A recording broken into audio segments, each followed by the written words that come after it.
오늘은 2024년 마지막 날입니다. 사실 오늘과 내일은 똑같은 하루입니다. 생각하기에 따라서 별 특별한 것이 없을 수도 있을 것입니다. 하지만 하나님께서 우리들에게 날들의 의미를 주시고 매해 마지막과 다음에 첫날을 주셔서 우리의 인생의 마지막을 묵상하게 그리고 생각하게 하도록 하신 것입니다. 여러분의 인생의 마지막이 어떤 날이 되어야 할지 오늘 2024년 마지막 하루를 살면서 한번 깊이 생각해 보시고 묵상해 보셨으면 좋겠습니다. 그리고 또한 2024년 한 해도 너무 많이 수고하셨습니다. 언제나 우리의 인생을 돌아보면 기쁨보다는 고난이, 행복보다는 슬픔이 많은 것처럼 느껴지는 것은 아직 우리가 완성되지 않은 하나님 나라를 살고 있기 때문일 것입니다. 또한 기쁨보다 슬픔이, 행복보다 고난이 더 강력하게 우리의 힘을 빼고 있기 때문일 것입니다. 그럼에도 감사한 것은 아직 우리에게 남겨진 인생의 시간이 있고 그 남겨진 인생이 끝나는 그날 나의 사랑하는 구주 예수님을 만날 것임을 우리가 알고 있기 때문입니다. 그러기에 주어진 삶을 주어진 시간과 주어진 장소 안에서 믿음으로 우리가 함께 살아갈 수 있는 것이지요. 오늘 본문을 보면 어제 본문에 이어서 계속 예배 안에서 인도자와 회중들이 하나님을 찬양하는 모습들을 볼 수 있습니다. 여러분, 이 시편 118편의 찬양의 핵심은 1절과 29절에서 반복적으로 이야기하듯이 여호와의 선하심과 여호와의 인자하심, 그것이 영원하기 때문인 것입니다. 이스라엘은 이것을 자신들의 역사 속에서 직접 경험으로 알게 되었습니다. 그러니까 그들의 찬양은 그냥 노래가 아니라 자신의 삶의 고백이자 자신들이 하나님에 대해 경험한 것에 대한 실제적인 감사인 것이죠. 14절에서 16절까지를 보면 그 옛 경험들 중에서 특별히 출애굽해서 홍해를 건널 때의 추억을 떠올리며 하나님을 찬양합니다. 여러분, 그 어간에 출애굽기 15장 2절에 이렇게 이야기합니다. 여호와는 나의 힘이요 노래시며 나의 구원이시로다. 그는 나의 하나님이시니 내가 그를 찬송할 것이요 내 아버지의 하나님이시니 내가 그를 높이리라. 그리고 출애굽기 15장 6절에도 이렇게 이야기합니다. 여호와여 주의 오른손이 권능으로 영광을 나타내시니이다. 여호와여 주의 오른손이 원수를 부수시니이다. 라고 기록합니다. 여러분, 이 출애굽기의 구절들을 보면 오늘 본문인 14절과 16절을 이루는 핵심 단어들과 똑같은 것을 볼 수 있는 것이죠. 이스라엘은 그때 하나님께서 당신의 오른손의 능력으로 자신들의 민족을 구원해 주신 것을 추억하면서 하나님을 예배하며 자신들과 하나님은 언약이라는 아주 특별한 것으로 묶인 존재인 것을 그렇게 찬양하고 고백하고 있다라는 것입니다.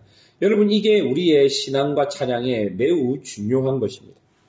우리의 감사가, 우리의 찬양이, 우리의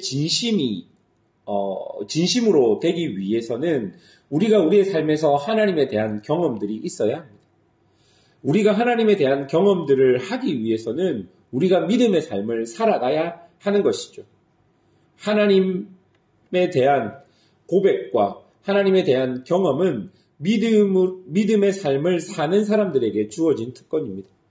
그 믿음의 삶을 살아가며 내가 하나님께로부터 오는 특별한 경험들을 하면 그것들이 나의 믿음의 추억들이 되어 나의 감사의 재료가 되고 나의 찬양의 재료가 되는 것입니다. 여러분, 이스라엘은 이렇게 하나님을 경험한 민족으로 하나님께 예배드릴 때마다 자신을 구원해 주신 그것들을 묵상하며 하나님께 감사하고 찬양할 수 있었던 것입니다. 그러니 그런 언약 관계 속에 그들과 하나님이 함께 있으니 하나님께서 고난을 주시고 경책을 하셔도 결국은 자신들을 죽이지 않고 오히려 그 고난을 통해 하나님의 온전한 백성으로 자신들을 세우기 위하심임을 그들은 알고 있고 그렇게 고백하는 것입니다. 이런 모든 고백은 말로만 들어 알 수 없습니다. 그들의 삶의 경험을 통해 고백되어지는 것이기 때문입니다. 이처럼 하나님은 그때 그들의 조상들을 인도하셨듯이 여전히 지금 우리도 인도하고 계십니다. 이스라엘만 인도하시는 게 아니라 하나님을 믿는 당신의 교회도 하나님은 여전히 인도하고 계십니다. 하나님은 하나님의 성도들도 여전히 인도하고 계십니다. 출애굽시켰던 놀라운 구원의 역사, 홍해를 건너게 했던 기적의 역사가 우리 삶 곳곳에도 믿음의 삶을 사는 사람들에게는 언제든지 주어질 수 있다는 것을 우리가 믿고 알고 그것들을 경험하며 우리의 인생을 살아야 하는 것이죠.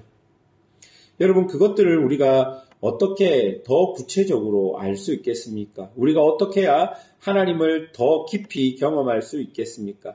19절과 20절입니다.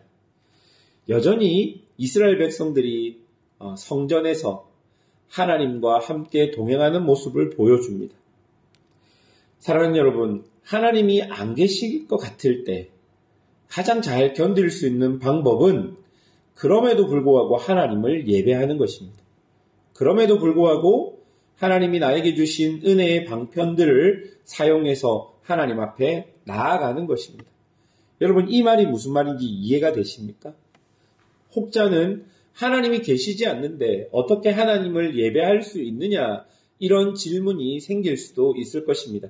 그러나 여러분, 지금 하나님이 안 계시는 것 같이 느껴지는 것은 하나님께서 안 계셔서 느껴지는 것이 아니라 내 상황이, 내 믿음이, 내 모습이 연약하기 때문에 주어진 시간 속에 여전히 내가 할 수 있는 믿음의 것들이 없다고 느끼기 때문에 우리에게 주어지는 것입니다. 그럴 때 우리가 할 수 있는 가장 좋은 방법은 그냥 나의 습관에 따라, 나의 시간에 따라 하나님 앞에 내 시간과 열정과 장소를 올려드리는 그 방법밖에 없을 것입니다. 여러분, 22절을 보십시오. 건축자가 버린 돌이 집 모퉁이의 머릿돌이 되었다라고 고백합니다. 여러분, 이게 무슨 고백입니까? 이스라엘의 역사 속에 보면 이스라엘에게도 하나님이 계시지 않은 것 같은 상황들이 있었음을 이야기하고 있습니다. 여러분, 우리가 다 알다시피 성전이 완전히 무너졌고 성벽이 완전히 무너졌습니다. 그들은 포로의 생활도 하였고 약속의 땅이라고 하나님께 받은 땅을 침탈당하기까지 했습니다. 마치 건축자가 버린 돌처럼 이스라엘은 이리저리 버려진 민족처럼 보였던 것입니다. 그런 상황들이 눈으로 보기에는 보호자가 되시는 하나님이 안 계셨기 때문이라고 볼 수 있지만 조금 더 믿음의 눈을 들고 그 상황들을 보면 이 모든 것들이 하나님께서 허락하셨음을 우리가 알 수 있는 것이죠.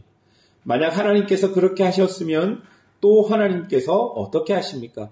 세우실 수 있다는 것입니다. 여러분, 우리 예수님의 십자가의 사건을 기억해 보십시오. 그 순간 하나님이 안 계셨던 것 같은 시간 같은데 하나님은 그 시간을 통해 부활의 역사들을 계획하고 계셨던 것입니다. 사랑하는 여러분, 우리 하나님은 바로 우리에게 이런 분이십니다. 그러니 여러분이 평생 믿고 따를 수 있는 분은 오직 우리 하나님밖에 없다는 것을 기억해야 할 것입니다. 우리의 인생의 마지막 순간에도 오직 우리의 보증이 되시는 분은 우리 구주 예수 그리스도밖에 없음을 기억하십시오. 여러분들이 심판의 어려운 속에서, 고난의 어려운 속에서 있을 때에도 우리가 오직 붙들 수 있는 분은 신실하시고 인자하신 선하신 우리 구주 예수 그리스도, 그리고 그분을 통해 우리에게 은혜 주시는 우리 하나님밖에 없음을 믿고 여러분 평생에 주의 성실하심과 인자하심 가운데 그렇게 사시는 우리 성도들이 되시기를 주님의 이름으로 축원합니다. 함께 기도하겠습니다.